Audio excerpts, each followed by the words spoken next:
Hello കൂട്ടുകാരി, ഇന്നൊരു കുഞ്ഞ് ഈവനിങ് വ്ളോഗാണ് കേട്ടോ. അപ്പോൾ ഇന്ന് ഞങ്ങൾ എൻ്റെ വീട്ടിലേക്ക് പോയിക്കൊണ്ടിരിക്കുകയാണ്.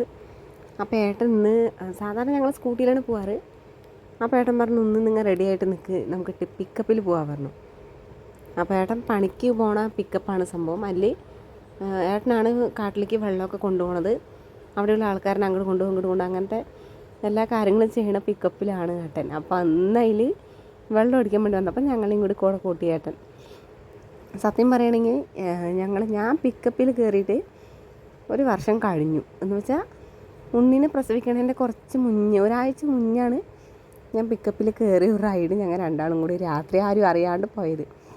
ആരെങ്കിലും അറിയണമെങ്കിൽ വിട്ടാക്കൂല, എന്തിനാ രാത്രി പിക്കപ്പിൽ റൈഡ് പോകണതെന്നൊക്കെ പറയും. പക്ഷേ ഞങ്ങളാരും അറിയാണ്ട് രാത്രി പിക്കപ്പിൽ റൈഡൊക്കെ പോയിട്ടുണ്ടായിരുന്നു. അതിന് ഒരാഴ്ച കഴിയുമ്പോഴേക്കും പ്രസവിക്കുകയും ചെയ്തു. അപ്പോൾ അതിന് ശേഷം ഇന്നാണ് പിക്കപ്പിൽ കയറിയ ഒരു റൈഡ്. എൻ്റെ മകന് സത്യം പറഞ്ഞാൽ അവൻ ഫസ്റ്റ് ടൈം ആയിരുന്നു. അവന് ഭയങ്കരമായിട്ട് ഇഷ്ടപ്പെട്ടു. അച്ഛൻ്റെ അടുത്ത് കൊച്ചു വർത്താനമൊക്കെ പറഞ്ഞവൻ നന്നായിട്ട് വീടെത്തും വരെ അവൻ എൻജോയ് ചെയ്തു. ഇരുന്നവണ്ണം അനങ്ങിയില്ല എന്നുള്ളതാണ് സത്യം. ഇല്ലെങ്കിൽ അങ്ങോട്ട് ചാടി ഇങ്ങോട്ട് ചാടി അങ്ങോട്ട് നോക്കി. പക്ഷെ അവൻ എന്താ പറയുക, പിക്കപ്പിലുള്ള റൈഡ് ഭയങ്കരമായിട്ട് ഇഷ്ടപ്പെട്ടു. പിന്നെ വീടെത്തി ഏട്ടൻ ഒരുപാട് ക്യാനുണ്ടായിരുന്നു വെള്ളം നിറയ്ക്കാനായിട്ട്. ക്യാനിൽ മൊത്തം ഏട്ടൻ വെള്ളം നിറച്ചു.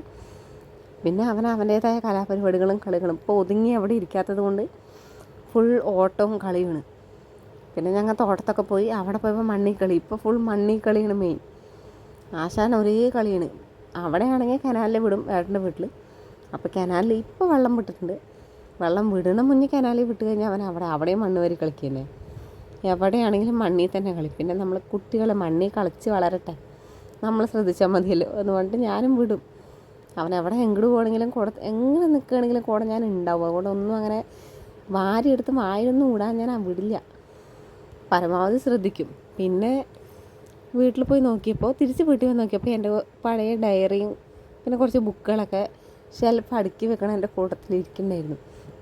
അപ്പോൾ എൻ്റെ പഴയ ഡയറി ഞാൻ കണ്ടു കിട്ടി. എനിക്ക് ഒരുപാട് കാര്യങ്ങൾ ഞാൻ എഴുതി വെച്ചിട്ടുണ്ടായിരുന്നു. ചേട്ടനെ പ്രേമിക്കുന്ന സമയത്തുള്ള കാര്യങ്ങളായിരുന്നു. വായിച്ചിട്ട് എനിക്ക് തന്നെ കോമഡി ആയി തോന്നി. എന്ന് വെച്ചാൽ 2018 ഡയറി ആയിരുന്നു. 18 മുതൽ 20 വരെയുള്ള കുറേ കാര്യങ്ങൾ എഴുതി വെച്ചിട്ടുണ്ടായിരുന്നു.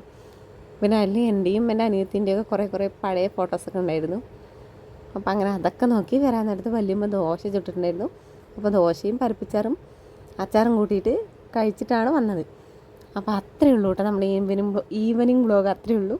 അപ്പോൾ ആദ്യമായിട്ടാണ് നമ്മുടെ ചാനൽ കാണണമെങ്കിൽ ഉറപ്പായിട്ടൊന്ന് സബ്സ്ക്രൈബ് ചെയ്യുക, ചാനലൊന്ന് സപ്പോർട്ട് ചെയ്യണം, ലൈക്ക് ചെയ്യാനും മറക്കല്ലേ കേട്ടോ.